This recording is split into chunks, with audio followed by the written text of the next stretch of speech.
Abraham Samad bisa benar adanya ya. Karena jangan sampai suara-suara kritis itu dari sudut pandang Abraham Samad ya dianggap pembungkaman.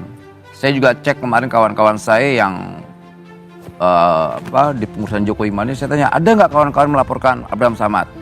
Ada yang melaporkan ini, ada yang nggak? Karena saya nggak sepakat dengan ketika kawan-kawan kritis dibungkam.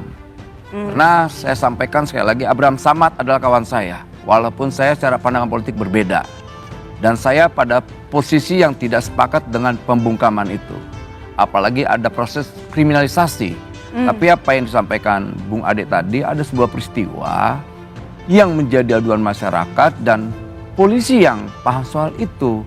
Kan kita juga tidak bisa menyalahkan apa yang menjadi tugas kepolisian. Gitu loh. Sebagai penyidik, nanti kalau seandainya ada laporan, semua orang laporkan, diabaikan, orang-orang ini marah juga. Tapi kalau nggak dilaporkan gimana juga? Gini, kita di 98 dulu berjuang sepakat bahwa jalan demokrasi yang terbaik adalah bagaimana penegakan hukum. Itu salah satu poin yang paling penting. Jangan sampai juga kita punya komitmen dalam proses penegakan hukum, malah kita membiarkan proses penegakan hukum itu sendiri.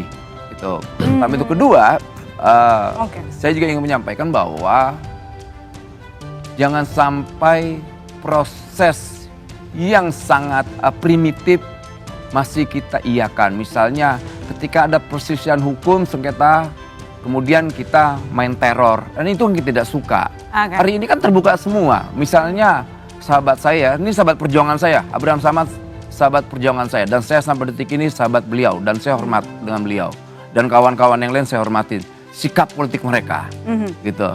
Jadi ya tinggal nanti dijawab dalam proses peradilan.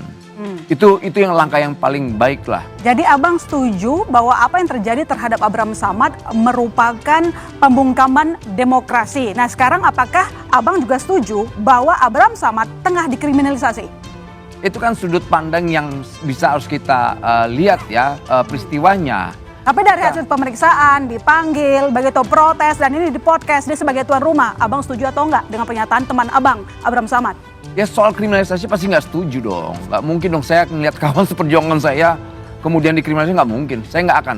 Garis saya adalah garis perjuangan saya.